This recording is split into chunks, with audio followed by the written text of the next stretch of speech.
palavra de Deus, do versículo 14 até o 16, peço que vocês acompanhem a leitura da palavra de Deus. Vós sois a luz do mundo.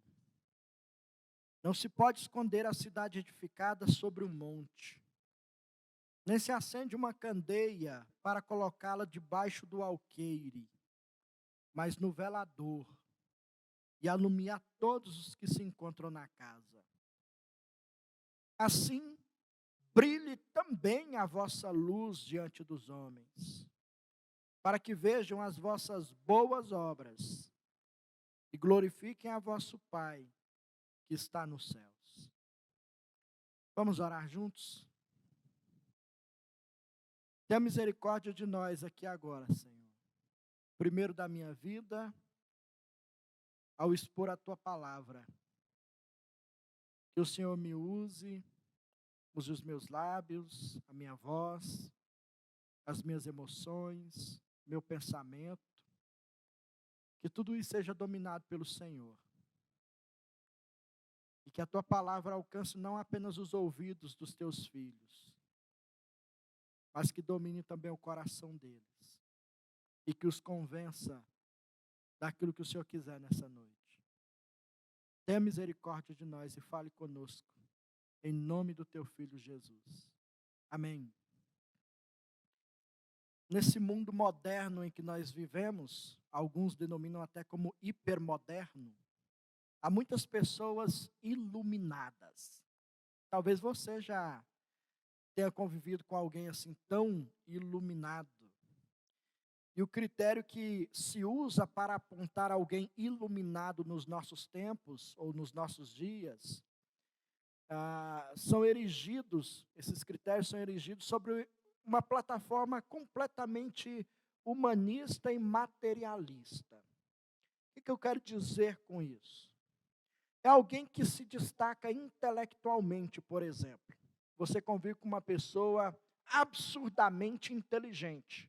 E talvez você possa usar esse termo. Olha, eu conheço alguém que é iluminado, que sabe falar de qualquer assunto e fala profundamente sobre qualquer assunto que você quiser.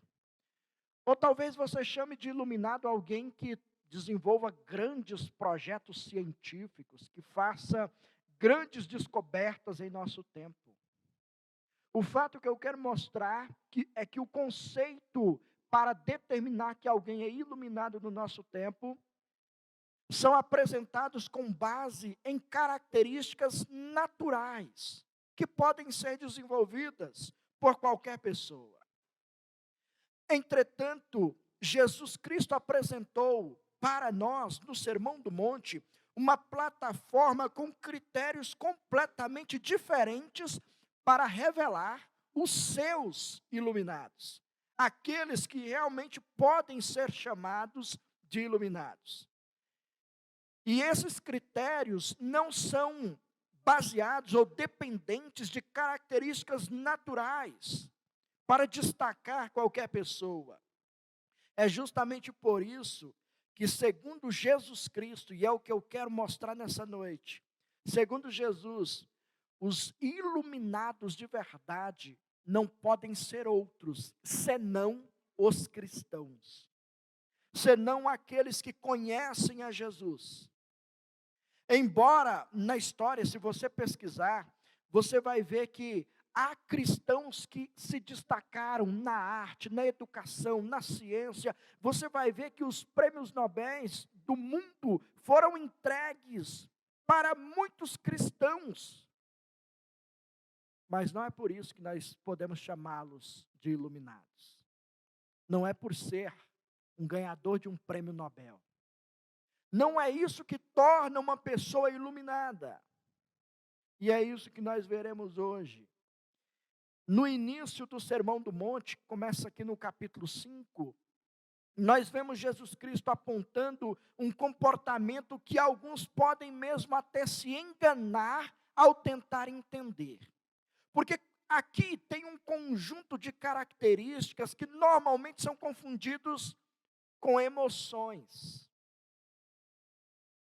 Ou você nunca olhou para alguém que seja pobre materialmente e diz assim: poxa, mas fulano é tão humilde. Olha só, ele vive em um lugar tão simples. Ele anda de um jeito tão simples. Talvez essa pessoa que você chama de humilde, por viver em um lugar simples e se vestir como alguém simples e se comportar como alguém simples, é um tremendo arrogante. E não tenha nada de humilde nessa pessoa. É por isso que essas características aqui não podem ser confundidas com emoções remodeladas. Isso foge completamente do propósito que esse texto tem a nos ensinar. Essas características apontadas aqui só podem ser experimentadas por alguém que realmente é transformado por Jesus, por alguém que foi regenerado, porque essas características só podem ser vividas por aqueles que têm a vida de Cristo neles. Só pode ser humilde de verdade, conforme o padrão de Jesus, que é saber quem você é e do que você realmente precisa. Você só pode ser humilde diante do padrão de Jesus se você tivê-lo como Senhor da sua vida. Você só pode ser um pacificador se Cristo for o Senhor da sua vida. Você só pode ser manso se o Senhor dominar o seu coração. Então, o que eu quero dizer para vocês, em linhas diretas, é que nós estamos diante de um padrão elevadíssimo, que não pode ser considerado com características meramente humanas, materialistas, naturais. É só alguém que vive, ou que desfruta da vida de Cristo em si, é que consegue experimentar as bênçãos deste sermão para a própria vida. Então, o que nós veremos hoje é em que consiste esse chamado que nós temos para brilhar nesse mundo. O que o Senhor quis nos dizer ao nos informar que nós somos a luz do mundo.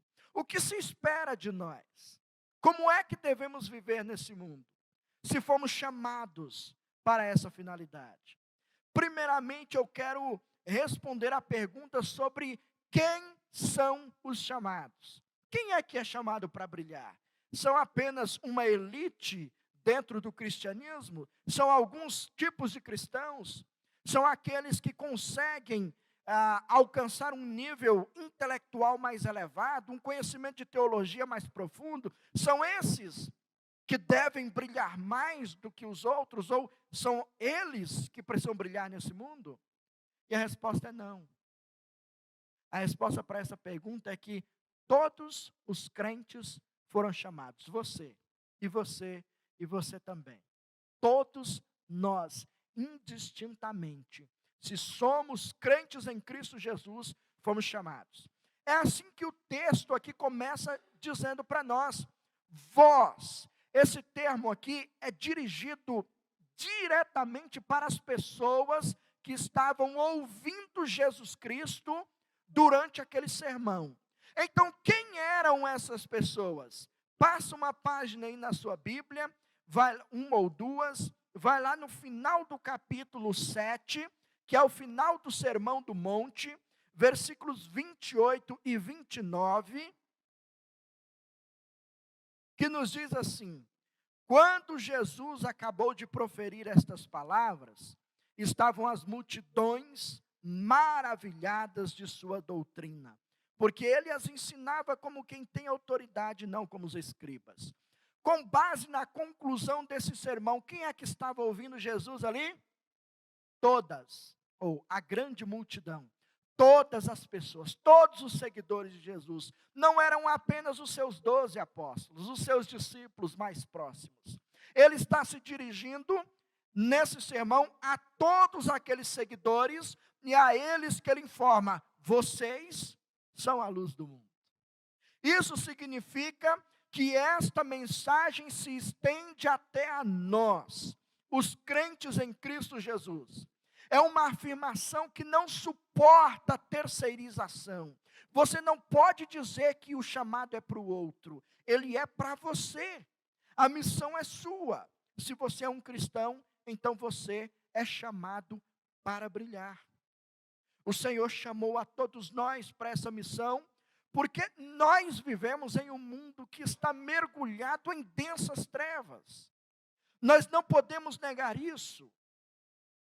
E dessa forma, apenas os cristãos é que têm condições de oferecer para esse mundo em trevas conselhos que são úteis para que as pessoas tenham uma vida maiúscula, significativa e abundante, como é a vida que o Senhor escolheu para nós.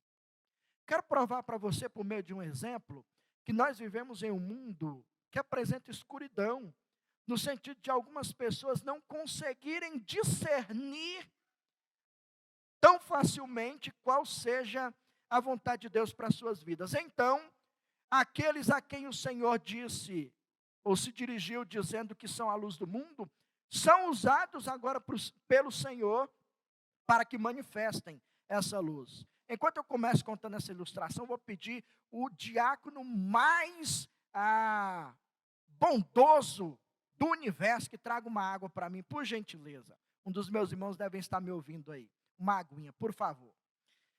Vamos lá, um mundo que jaz em trevas. Quem aqui já ouviu falar em curso de noivos, ou curso para noivos? Quem já ouviu falar? Levanta a mão. Um monte de gente. Quem aqui é casado há mais de 30 anos? Você fez curso de noivo, Paulo? Fez não, Mara? E aí? Sabe o que eu estou querendo dizer com isso? Isso é algo recente na história.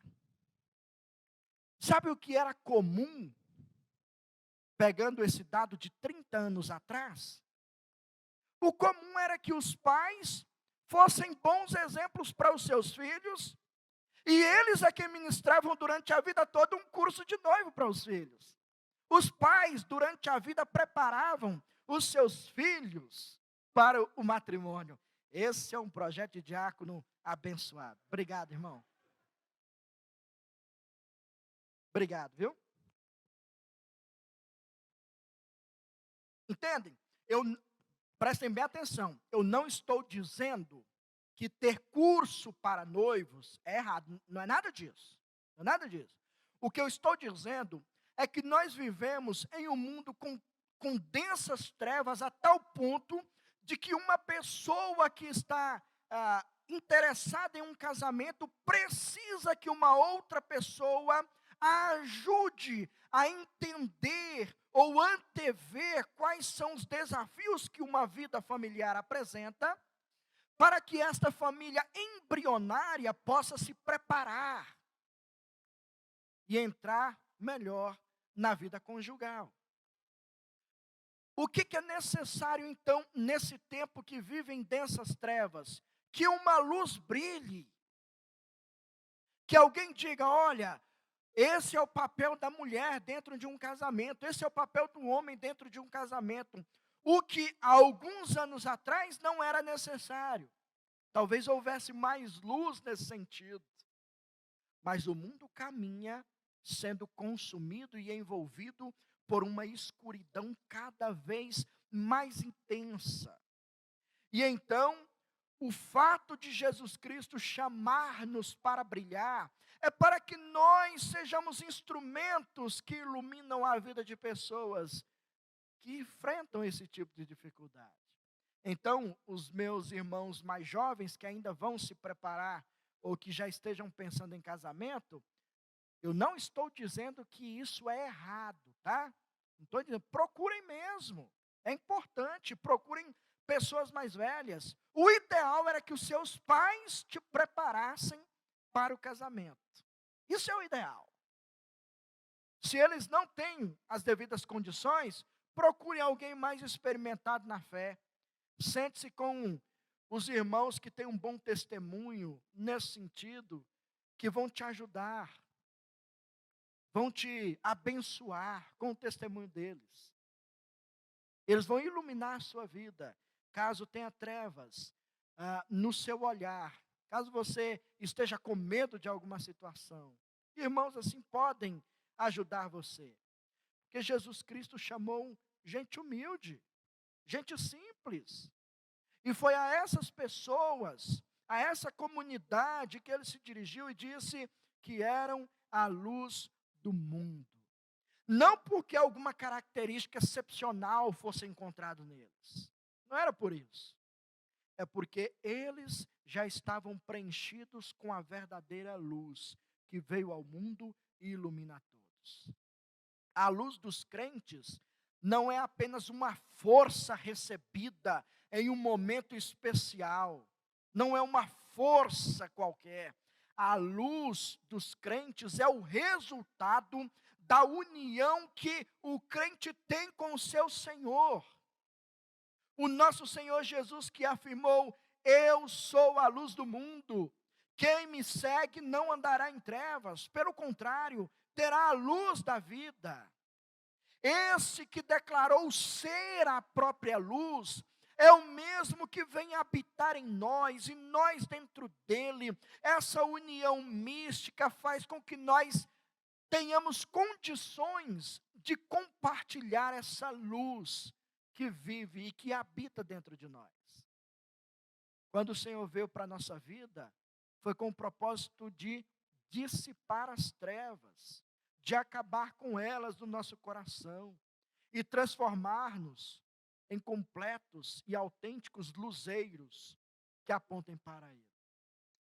Agora eu quero que você olhe mais uma vez para esse texto. Eu estou provando a você que todos nós somos chamados para essa missão de brilhar. Todos nós fomos chamados e o Senhor nos chamou para isso porque nós vivemos em um mundo que tem trevas e que necessitam de luz. Agora eu quero que você olhe para um dado interessante no texto. É a ordem que é apresentada. Como eu já disse que o versículo 13 faz parte desse mesmo assunto. E então o Senhor começa essa afirmação na sequência do Sermão do Monte, quando ele apresenta as características que nos formam, ou que formam o caráter do cristão. Aí ele mostra agora quais são as consequências desse caráter formado. Ou seja, vocês são o sal da terra. E aí, agora, como hoje estamos estudando, vocês são a luz do mundo. A pergunta é: por que Jesus Cristo colocou essas figuras nessa ordem? Por que primeiro o sal e não a luz? Por que Jesus Cristo escolheu essa ordem? É aleatória? É de qualquer jeito? Ou ela tem uma razão? E é óbvio que ela tem uma razão. Nós aprendemos sobre a característica do sal, que ele tem um propósito de conservar, de retardar o apodrecimento das estruturas que o Senhor, que o Criador estabeleceu nesse mundo. Então, como crentes no Senhor Jesus, nós temos essa missão de servirmos como sal, de trazermos um sabor diferente para esse mundo, e de naquilo que depender de nós, nós retardemos o seu apodrecimento, nós não sejamos convenientes com as obras das trevas. E aí, esse comportamento, essa implicação, vai chamar a atenção. Alguém vai dizer: como é que você consegue se manter puro nesse tempo impuro? Como é que você consegue amar a Deus nesse tempo em que as pessoas o desprezam? Como é que você valoriza esses princípios que hoje são desvalorizados e ninguém os observa? Como que você consegue preservar isso na sua vida? Quando essa atenção é chamada, então a luz tem a oportunidade de brilhar. Nós temos a oportunidade de iluminar, de apontar para o nosso Senhor. Sabe por quê que muitas vezes os cristãos fracassam na vida? Porque a maneira como eles vivem não condiz com aquilo que eles falam. O texto nos ensina que é necessário você viver primeiro, ser sal primeiro, chamar a atenção por causa do teu testemunho, e depois é que você fala. O grande problema é que a fala de muitos descredibiliza a vida que alguns desenvolvem.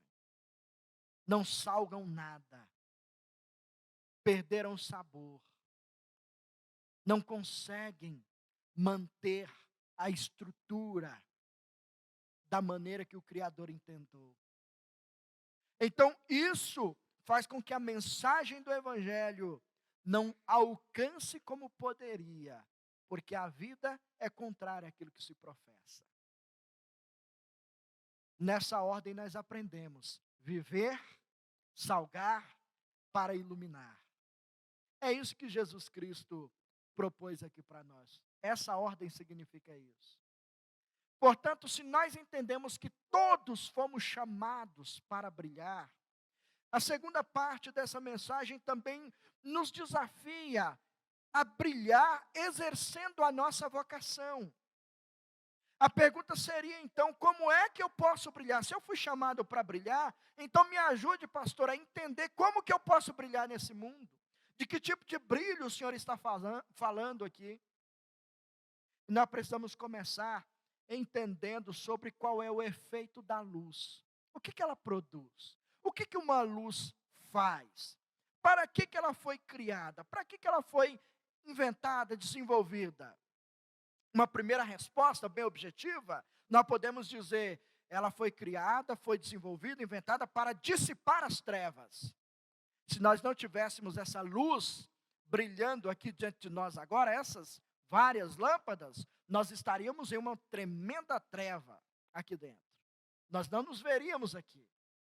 Nós estaríamos em profundas trevas. A luz de Cristo também veio para dissipar as trevas que caracterizavam a vida das pessoas de sua época. Foi assim que ele afirmou no primeiro texto que nós lemos no começo do culto, dizendo que ele veio para uma comunidade que jazia em trevas, Mateus 4,16. E para esse povo que vivia nas trevas, resplandeceu-lhes a luz. Cristo veio para dissipar essas trevas do coração. Ele veio para dar esperança. Ele veio para mostrar um novo caminho, um novo rumo, um novo futuro. E é por isso que o apóstolo Paulo ainda continua desenvolvendo essa ideia, quando escreveu aos Efésios o seguinte: mas todas as coisas, quando reprovadas pela luz, se tornam manifestas, porque tudo que se manifesta é luz. Ela veio para acabar com as trevas. Não há quem possa se esconder diante do Senhor. Enquanto as trevas têm a função de esconder pecados, nesse sentido aqui, enquanto as trevas escondem os pecados, a luz de Cristo vem para dissipar tudo isso, esclarecer tudo isso, deixar tudo nítido, para que o indivíduo tenha condições de reconhecer o seu pecado e confessá-lo diante do Senhor. Aqueles que dormem, é de noite que dormem. E os que se embriagam, é de noite que se embriagam. A escuridão serve para esconder aquilo que nós não queremos revelar. Mas a luz de Cristo acaba com tudo isso. E de uma certa maneira, é justamente por isso que essa luz, que é o Senhor, que veio habitar em nós, incomoda muita gente.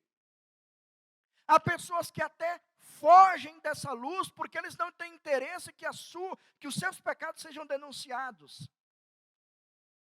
Quer saber se você é luz de verdade? Quer saber se você brilha mesmo?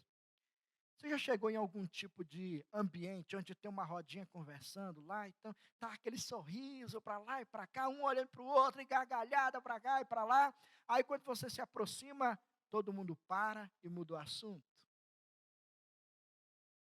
Ou você é daquele que, enquanto a rodinha está lá falando de pornografia, aí você chega e fala, tem uma nova aqui para te contar, vem cá, faz parte disso aqui. Estamos falando aqui mal de uma pessoa, vem cá, ajuda a gente a falar também. As trevas fogem da luz, porque a luz incomoda. Aliás, era justamente por isso que escribas e fariseus odiavam Jesus.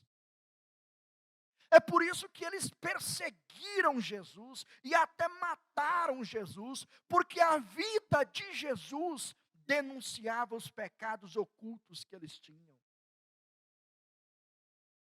O evangelista João nos disse o seguinte: o julgamento é este, que a luz veio ao mundo, e os homens amaram mais as trevas do que a luz, porque as suas obras eram más.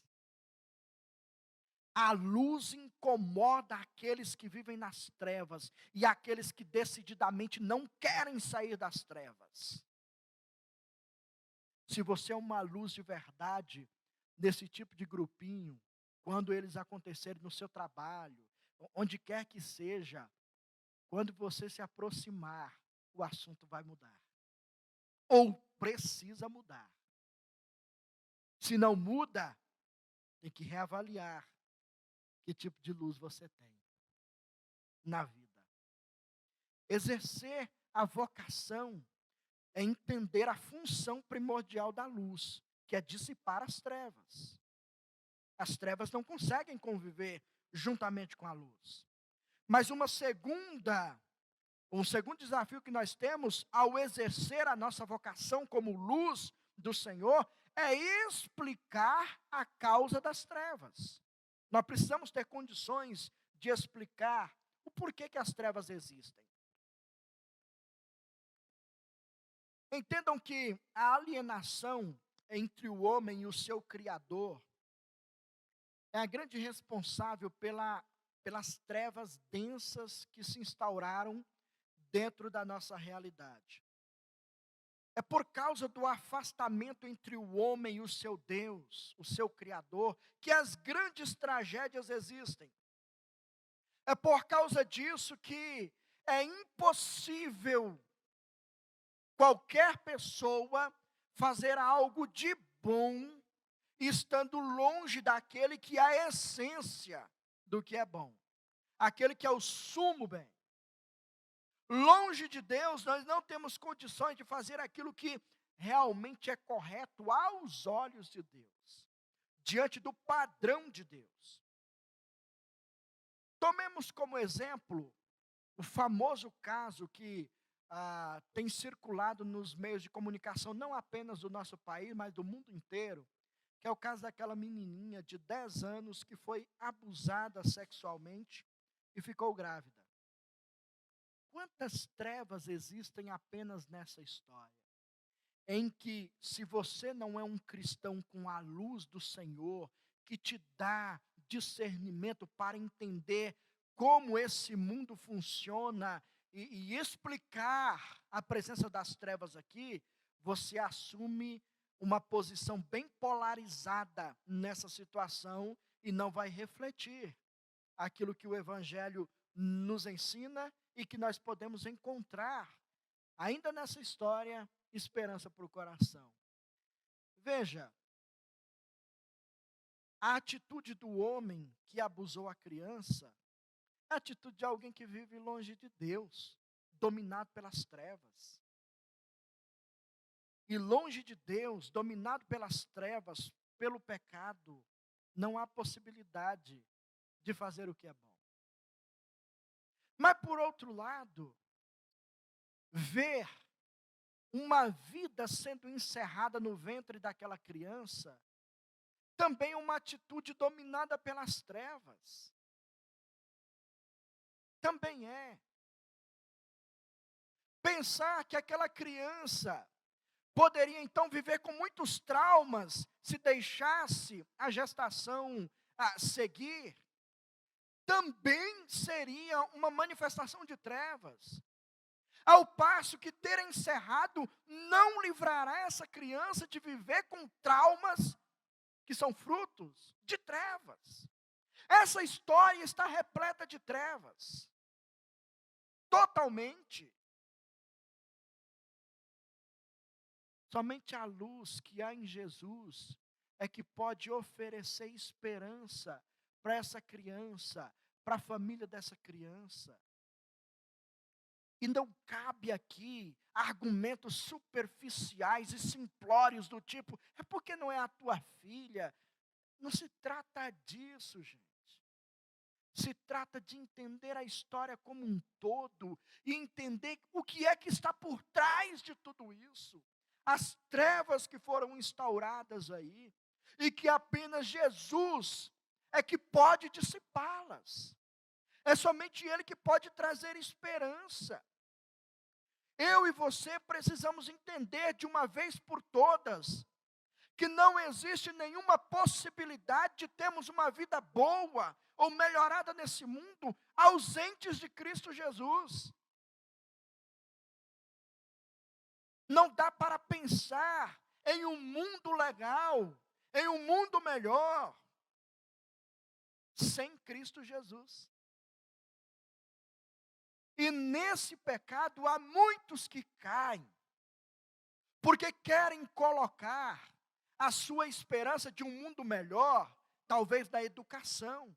Olha, se esse homem tivesse sido bem educado, se ele tivesse recebido boas oportunidades na vida, ele não teria feito isso. Se essa criança também tivesse sido bem orientada, ela teria expressado, denunciado antes. Há muitos que colocam as suas esperanças em uma educação boa, em boas informações. Deixa eu dizer uma coisa para você. Educação é importante, todos precisam ter acesso a ela. Mas ela não transforma a vida de ninguém, não. Tá? Você precisa entender de uma vez por todas que o mal presente nesse mundo não se trata de falta de informação, se trata de um coração e uma natureza decaída que vive longe de Deus. E vivendo longe de Deus, qualquer ser humano pratica as piores atrocidades na vida.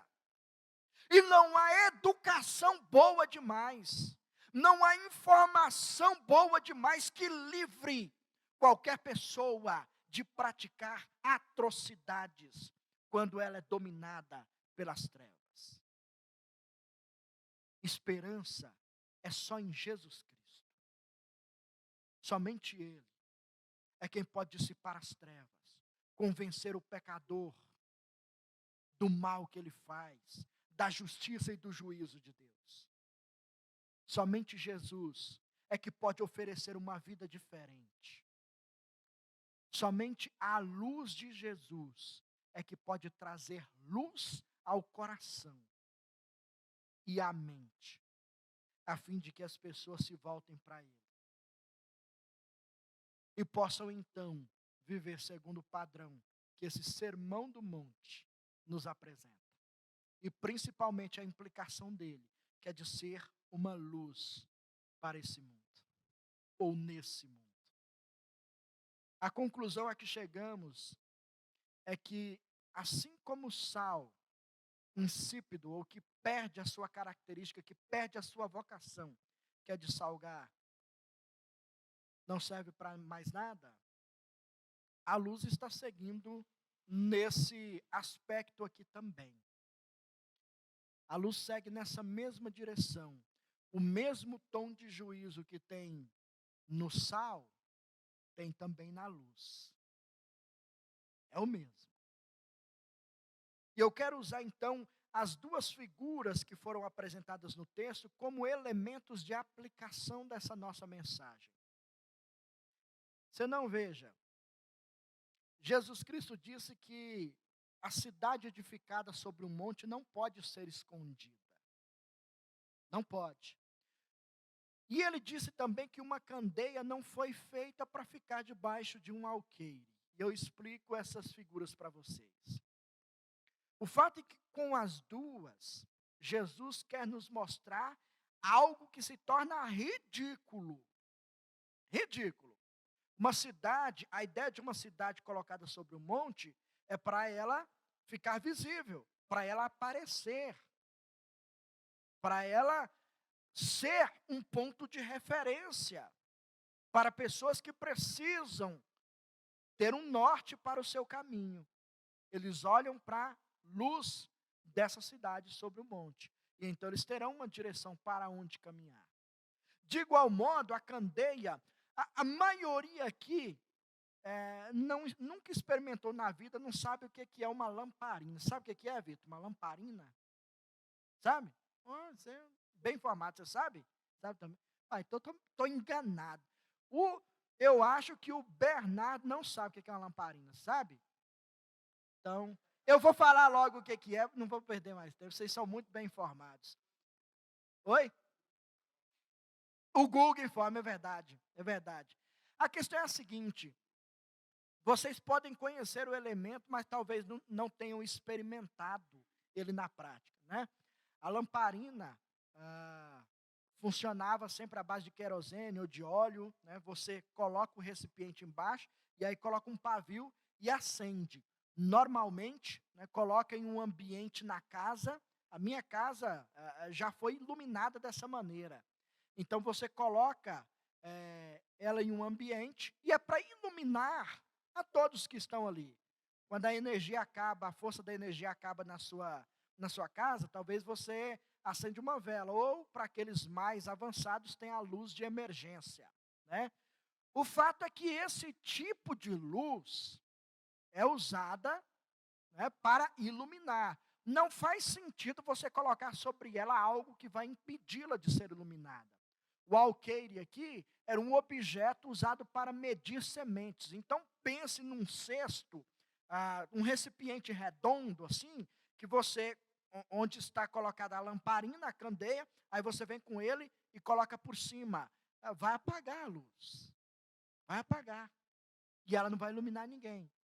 O que Jesus está nos dizendo com isso? O que ele quer dizer-nos com essa figura? É que você também não pode permitir que nada e nem ninguém apague a sua luz, te ofusque. Você não tem o direito de deixar de brilhar e jogar a culpa nos outros. É porque eu vivo em um lugar que a pressão é demais, sabe? Pastor, o senhor não conhece, mas lá é treva, lá é cada um numa treva mais profunda do que a outra. Por isso que Deus te colocou lá. Não foi para se envolver com as trevas, foi para iluminar as trevas. Então, essas figuras apontam para nós que seria algo ridículo a cidade que é edificada sobre o monte tentar se esconder e a candeia deixar que outros elementos a apaguem. Não foram criados para isso, não.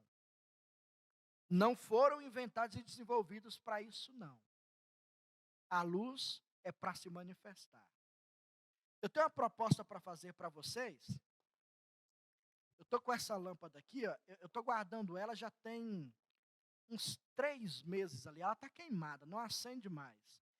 Aí eu estava guardando ela ali atrás, eu decidi limpar, né, o nosso ambiente. E eu vou fazer ela por um preço baratinho. Estou vendendo ela por R$ 50. Quem pode comprá-la de mim nessa hora? Pode, Rinaldo? R$ 50. E aí, Felipe?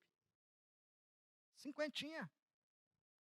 Ela não acende, mas pode ser um bom elemento de enfeite lá na sua casa. Já pensou? Você entrar no Google, vai mostrar alguma coisa que você pode fazer com ela. Não vai ser inútil. Ela só não vai cumprir com aquilo para o que ela foi criada. E aí, Cida? Paga 50? Vou fazer uma oferta melhor. 10, Jaime. 10. Oi? Só usa LED. Mas isso aqui vai ser um elemento para você se lembrar de quando usava essas tubulares, então. Né? Ninguém aceita a minha proposta? Por quê? Você está olhando bem aí, Israel? Topa? 10? Não funciona. Se você não dá valor em uma lâmpada que perdeu a função dela de iluminar, que não clareia mais, se você não paga nada por ela, por que é que muitas vezes a gente insiste, acreditando que tem valor, acreditando que estamos abafando, quando nós não somos luz coisa alguma. Quando o que domina a nossa mente, o coração e a vida são trevas. Irmão e irmã, é com muito amor no coração que eu quero desafiar vocês hoje a avaliar se há luz de verdade na sua vida. Se você não está vivendo em densas trevas, se você não está vivendo na escuridão, porque se assim for, se a luz de Cristo não habita em você, se Cristo não te dominou ainda, você hoje ainda tem uma chance. Agora, se insistir em ser uma lâmpada queimada e apagada, o tom de juízo que há nesse versículo, nessa mensagem, é para você. É para você. Para que serve uma luz que não se acende e que não ilumina a escuridão? Da mesma maneira que o sal é jogado, lançado fora, para ser pisado pelos homens, não é diferente com a luz. A boa notícia é que a luz já veio para iluminar a nossa vida, iluminar o nosso coração. E o fato de você estar ouvindo isso hoje é a luz de Cristo insistindo em dissipar as trevas que há em você. Que essa luz ilumine a sua mente e o seu coração e te ajude a viver nesse mundo como um luzeiro que aponta para a grande luz, para o Senhor Jesus, que veio e venceu as trevas. Que Ele nos ajude em nome de Jesus.